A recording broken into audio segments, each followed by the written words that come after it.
Waraanni Iraan Ameerikaa fi Israa'el naannicharra deebi'ee booce guyyoota 30 booda dirree waraanaa qofarratti kan daangeffame miti.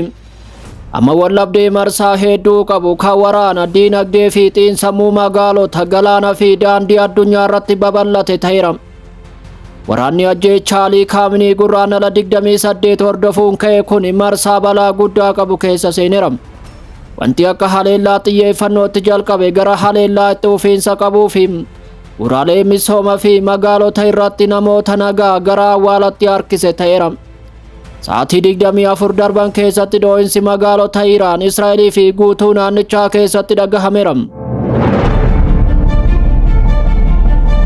Teheraan irraa haga Isfahaanitti Baandar Abbaas irraa kaasee haga bulchiinsa xixiqqootti sagalee waraanaa dhagahamaa buleera.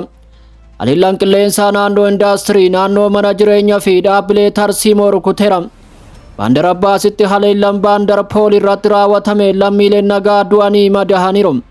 Shahir keessatti workishooppiin tokko rukutamuun hojjettoonni ajjeefamaniiru. Gandi bulchiinsa Gilaan tokkollee nafne. Gamoo mana jireenyaa tokko xiyyeeffannoo jala galuun lammiileen nagaa miidhamaniiru. Teheraan mataan ishee marfamuun halkan kana haleellaa jala galteetti. Anaalee hedduun buufata xiyyaara Maarabaad irraa kaasee haga riqicha Saadiritti rukutamaniiru. Kunis aarri gara samii fi sodaa uummata keessa erganiiru. Waajirri miidiyaa Arab News Teheraan keessatti argamu rukutamuun tamsaasa addaan kutuuf dirqameera. Yeroo ammaa chaanaaliin odeeffannoolee qaama dirree waraanaa akka ta'e agarsiiseera. Yaa ta'u malee Iraan haleellaa kana callistee xuuxaan turre. Haleellaa cimaa haga irratti mul'atee hin beekne Israa'el fi guutuu naannichaatti gadi lakkisteetti. Dhiibii ishee shallagameen boqonnaa kan hin qabnee fi baay'ee ulfaataa ta'e gadi lakkisuun Koreen eegdota warraaqsa Islaamaa dambalii misaa'ilaa fi diroonii bakkeewwan tarsiimoo Ameerikaa fi Israa'el waliin wal qabatanii fi guutuu naannichaa irratti bakakkaa roobsaa buleera. Buufanni waraanaa, wiirtuuwwan indaastirii fi wiirtuuwwan loojistiikii galoo galaana Pershiyaa irraa kaasee haga naannoowwan Israa'elitti dhukaasa hamaa jala galaniiru. Gama biraatiin dirree waraanaa daangaa Iraan bira darbuun babal'ateera. Iraaq keessatti tarsiimoowwan Ameerikaa waliin hidhata qaban haleelamuun gabaafameera. Yordaan keessatti dirooniin Iraan wiirtuuwwan loojistiikii humnoonni Ameerikaa itti fayyadaman rukutaniiru. Gama kaabaan Hizboollaan hojii isaa cimsuun rookeetti fi diroonii Israa'el irratti roobsaa buleera. Kana malees loltoota lafoo Israa'el kiyyootti galchuun kisaaraa guddaan akka mudatu taasiseera. Kuni kanumaan osoo jiru pireezidaantiin Ameerikaa Doonaald Tiraamp karoora isaanii ifa gochuun USA'n boba'aa Iraan fudhachuu barbaaddi jechuun ifatti dubbataniiru. Doonaald Tiraamp boba'aa Iraan fudhachuu akka barbaadanii fi wiirtuu alergii odola hargi qabachuu akka danda'an dubbataniiru.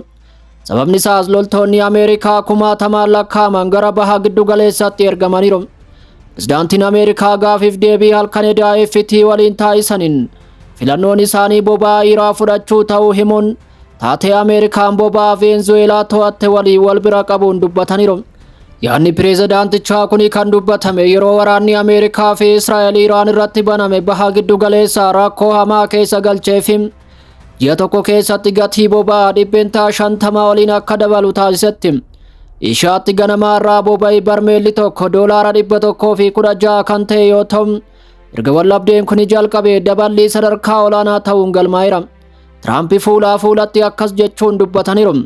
Dhugaa dubbachuuf wanti ani baay'ee jaaladhu boba'aa Iraan fudhachuudha jechuun garuu gowwoonni tokko tokko USA'tti deebi'uuf maaliif akkas gootanaan jedhu jechuun gaafii kaasaniiru. Garuu namoonni kun gowwaadha jechuun mormii deemaa jiruuf deebii kennaniiru. Tarkaanfiin akkanaa kun odola hargi kan dabalatudha. Tiraamp humnoota Ameerikaa naannichatti cimsaa kan jiran yoo ta'u, Peentaagoon loltoonni 10,000 lafa qabachuuf leenji'an akka bobba'an ajajeera. Jimaata darbe loltoonni gara 3,500 ta'an naannicha kan seenan yoo ta'u, loltoonni 10,000 lakkaa'aman kutaa qilleensaa 82ffaa irraas gara naannichaa galaniiru. Garuu haleellaan wiirtuu alergii Iraan irratti raawwatamu balaa guddaa kan qabudha. Carraa miidhaa Ameerikaa dabalataa ol kaasuun baasii fi yeroo waraanaa dheeressuu danda'as jedhameera.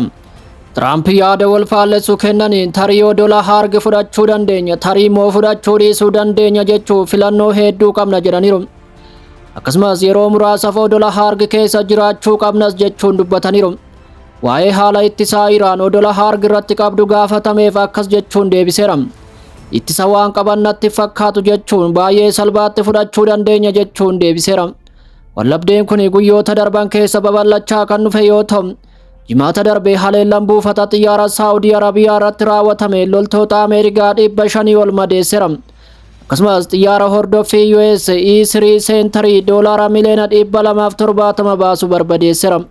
Injiltoonni Huutii Yaman keessa jiranis misaayila baalaastikii Israa'el irratti dhukaasuun isaanii marsaa haaraa hammeessuu akka danda'u xiinxaltoonni ibsaniiru. Kunis rakkoo anniisaa addunyaa hammeessuu akka danda'u sodaatameera. Kanuma waliin dippiloomaasiin tarkaanfachaa kan jiru yoo ta'u, Islaamabaad keessatti qondaalonni biyyoota naannoo irraa dhufan Paakistaan, Saawudii Arabiyaa, Turkii fi Masriin hammeenya kana hir'isuuf yaalaa jiru jedhameera. Mariin isaanii sodaa guddachaa dhufe kan calaqqisiisu yoo ta'u, waraanni kun to'annoo malee yoo itti fufe guutuu naannichaa balleessuu danda'a jedhameera. Kana malees michoonni Waashingtan illee yaaddoo qaban ifatti agarsiisaniiru.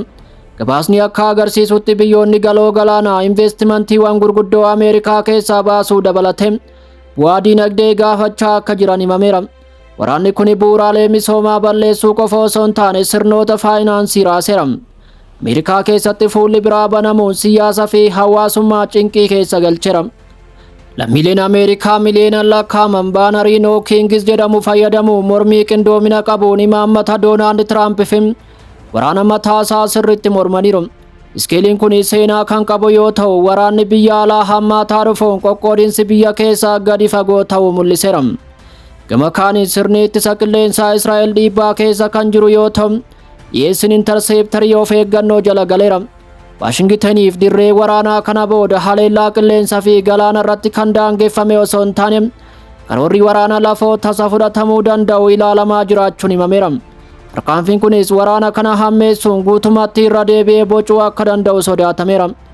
Iraan gama ishee waraana lafoo ta'uu danda'uuf loltoota miliyoona 1 ol qopheessuun waraana lafoo USAF simannaa ho'aa akka taasiftu irra deddeebiin ibsiteetti.